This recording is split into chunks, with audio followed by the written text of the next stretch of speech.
না আইসক্রিম, না কেক, না pudding.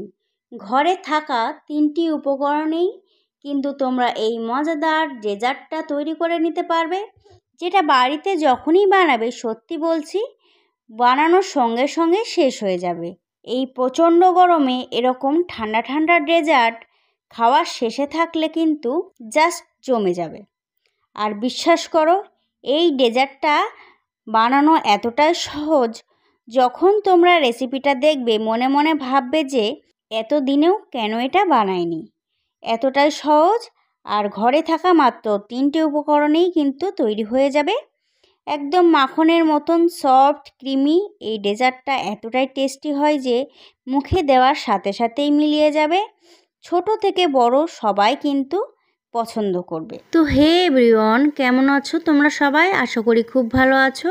And welcome to my channel শখের রান্নাঘর। শখের রান্নাঘরে তোমাদের সকলকে স্বাগত জানাই।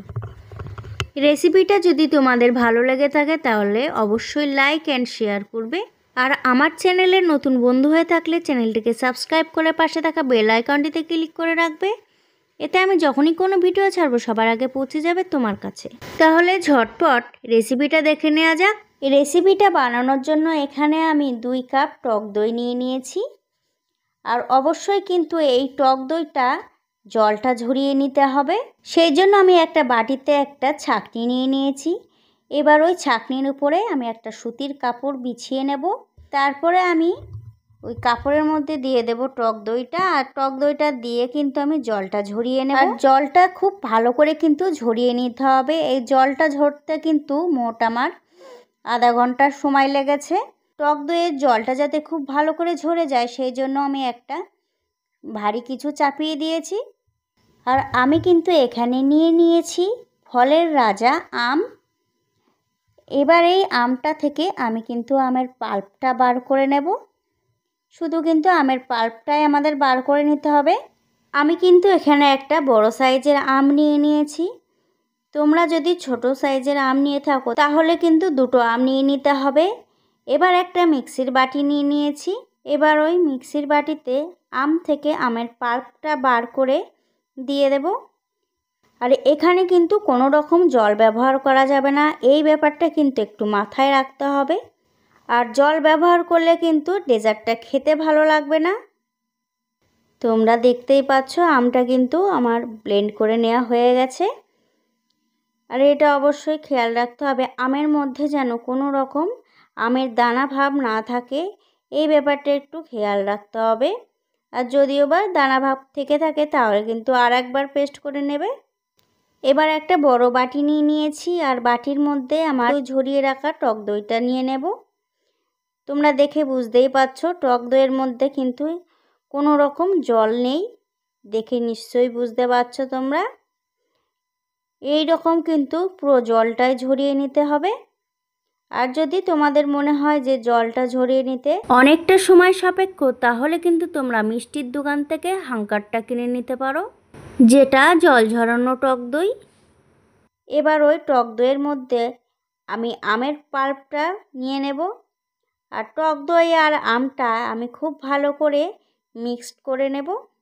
তো আমি কিন্তু টক দই আর আমটা খুব ভালো করে মিক্সড করে নিয়েছি। এখানে আমি 3টি উপকরণ ব্যবহার করব। তার মধ্যে আমি 2টো উপকরণ দিয়ে দিয়েছি। আর একটু উপকরণ আছে, সেটা হলো কনডেন্স মিল্ক।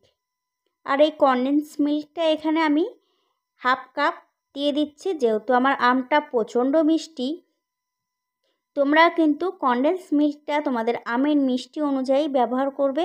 আর কনডেন্স মিল্কটা যদি তোমাদের কাছে না থাকে সেই ক্ষেত্রে 1/2 কাপ গুঁড়া দুধ আর 1/2 কাপ চিনি ব্যবহার করতে পারো, সেটাতেও কিন্তু খুব সুন্দর টেস্ট আসবে।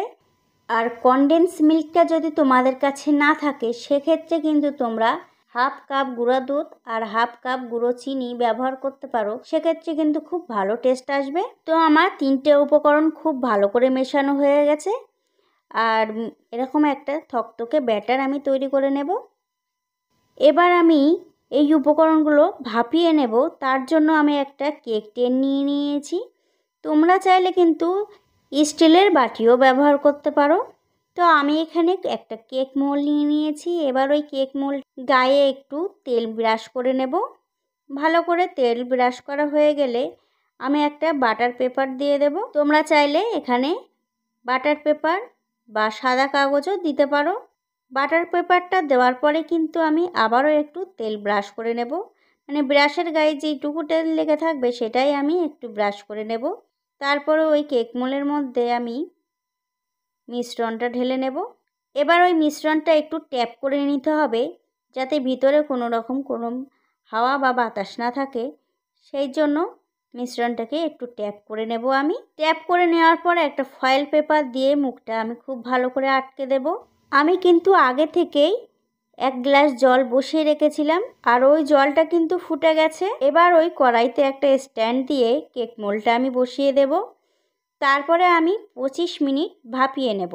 খুব বেশি ভাপানোরও কিন্তু কোনো প্রয়োজন নেই, 25 মিনিট ভাপিয়ে নিলেই কিন্তু হয়ে যাবে। বেশি ভাপিয়ে নিলে কিন্তু আবার ডেজার্টটা শক্ত হয়ে যেতে পারে। তো আমার কিন্তু 25 মিনিট হয়ে গেছে। এবার আমি একটা কাঠি দিয়ে চেক করে নেব। তো কাঠিটা দিয়ে কিন্তু আমি একটু চেক করে নিচ্ছি। দেখতেই পাচ্ছ একটুও কিন্তু কাঠির গায়ে লেগে নেই, তার মানে কিন্তু একদম পারফেক্ট কুক হয়ে গেছে। আর এই কাজটা কিন্তু একটু সাবধানেই করতে হবে, কারণ এই সময় কিন্তু কড়াইটা খুব গরম থাকে, হাতে কিন্তু ছ্যাঁকা লেগে যেতে পারে। তাই খুব সাবধানে কিন্তু কাজটা করতে হবে। কাঠির গায়ে লেগে না থাকলেই বুঝতে হবে একদম পারফেক্টভাবে কুক হয়ে গেছে। এবার আমি ডেজার্টটা ঠান্ডা হওয়া পর্যন্ত অপেক্ষা করব। 15 মিনিট পর আমি কড়াইয়ের ঢাকনাটা খুলে নেব। তো ডেজার্টটা কিন্তু প্রায় ঠান্ডা হয়ে গেছে। এবার আমি ডেজার্টটাকে ফ্রিজে রেখে দেব। আমি 2 ঘন্টা মতন ফ্রিজে রেখে দেব। এতে কিন্তু খুব ভালোভাবে ঠান্ডা হয়ে যাবে। 2 ঘন্টা পর কিন্তু আমি ডেজার্টটা বার করে নিয়েছি। এই ডেজার্টটা কিন্তু ঠান্ডা ঠান্ডায় খেতে সবাই পছন্দ করবে। দেখতে যাতে সুন্দর লাগে সেই জন্য আমি উপর থেকে একটু ড্রাই ফ্রুটস কুচি করে দিয়ে দেব। এবার আমি একটু কেটেও দেখাচ্ছি তোমাদেরকে। দেখতেই পাচ্ছ আমার কাটা দেখে নিশ্চয়ই তোমরা দেখতে পাচ্ছ কতটা স্মুথ হয়েছে আর কতটা সফট ক্রিমি।